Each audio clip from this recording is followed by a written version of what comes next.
रंजन, आज हम आप बिहार की चर्चा पर बात करेंगे और हमारे बीच में हैं जुनैद हसन जो MIM की हैं। जुनैद हसन जी, आपका नमस्कार। नमस्कार सर। जुनैद हसन जी, आपसे पहला क्वेश्चन मेरी होंगी कि बिहार में आज काफी बेरोजगारी है और इस बेरोजगारी को लेकर बिहार में हर युवा के सामने एक जो झलक है वो दूर दूर तक उसके अंधकार दिखाई दे रही है और उसके बावजूद भी बिहार के सरकार वो इस पर कहीं भी बात विचार करने के लिए तैयार नहीं है।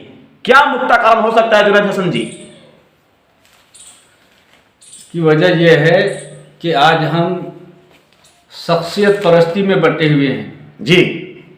हम ये नहीं देखते कि हमारे लिए काम कौन करेगा, यस हमारे लिए हमारी भलाई के लिए कौन सोच रहा है। यस हमें पहले इस पे आना पड़ेगा। जब तक हम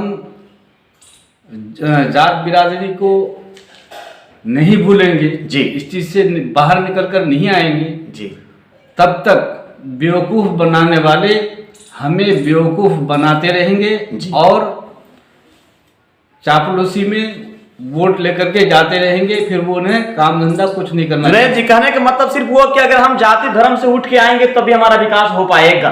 जी, निश्चित तौर पे निश्चित ये तौर तो सही बात है कि बिहार में जिस तरह से जाति का एक बहुत बड़ा जो जड़ है, कहीं न कहीं जो आज के नेताजी हैं वो जाति को बांटकर अपनी परिश्रम में लूटते हैं और अपनी सरकार बनाते हैं।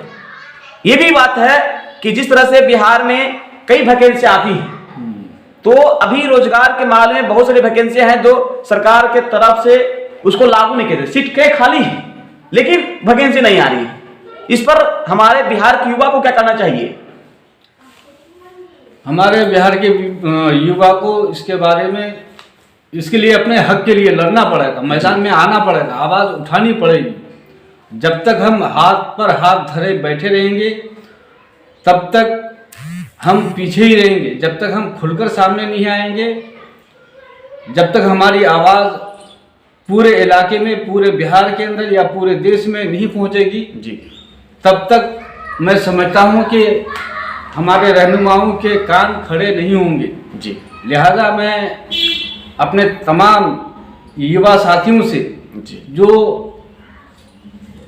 पढ़े लिखे हैं, डिग्रियां ले रखी है उन्होंने जी, और साल पर साल गुजरते चले जा रहे हैं जी, और उनके लिए रोजी रोजगार के लिए कुछ नहीं सोचा जा रहा है और उन्हें बार बार बेवकूफ बनाया जा रहा है।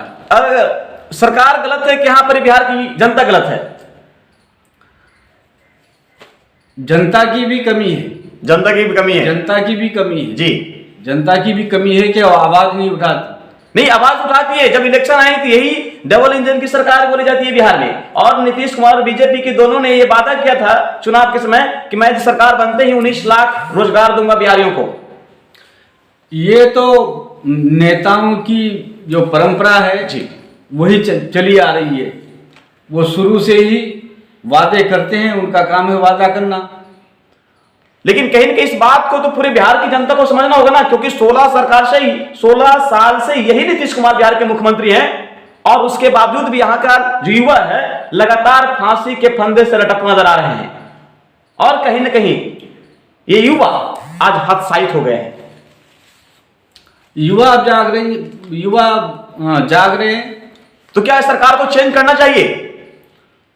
देखिए, लोगों ने समझ लिया है।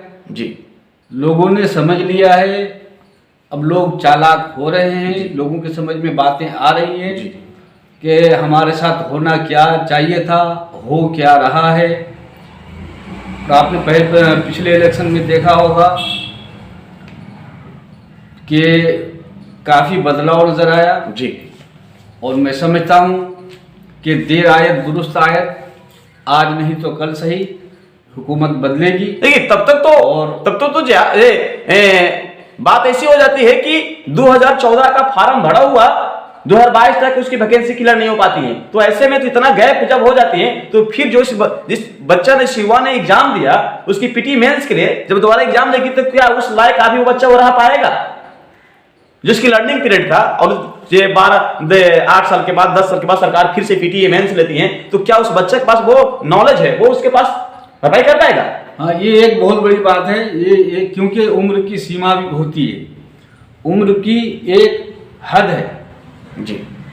जब इतने दिनों तक किसी भी लड़के ने तालीम हासिल की, उसके बाद टीईटी किया, टीईटी करने के बाद अगर 5-7 साल यूं ही बर्बाद हो जाए तो उसकी उम्र खत्म हो जाएगी, तो फिर क्या रह जाएगा? तो फिर सब लोगों ने यही काम किया, ऊपर से देश के प्रधानमंत्री माननीय श्री नरेंद्र मोदी जी और नीतीश कुमार ने भी, हमें विश्वास था कि ऐसा नहीं करेंगे, लेकिन उन्होंने भी 2 करोड़ युवा के नौकरी देने की बात कही, फिर नहीं मिला कि जुमलाबाजी साबित हो गई।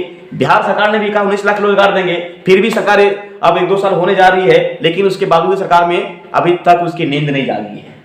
क्या युवाओं को अपने अंदर इस बात को झांक कर देखना चाहिए, या आज जिस घर में उनके पिताजी जिस सरकार को सपोर्ट किए हैं, आज कहीं न कहीं उनके घर के अंदर भी 30 बरस का बच्चा बेरोजगार बैठा है? तो इस चर्चा पर करने के लिए आपके कहने के अनुसार ये सब लोगों को जाति धर्म से ऊपर उठकर वोट करनी होगी। हाँ, और समझना होगा कि कौन हमारे पक्षदार है, हमारी कौन बात कर पाएंगे। हाँ। ऐसे में कहने का मकसद हुआ कि बिहार में सरकार चेंज होनी चाहिए, और युवा सरकार ने जो युवा की सोच की बात को रखता है।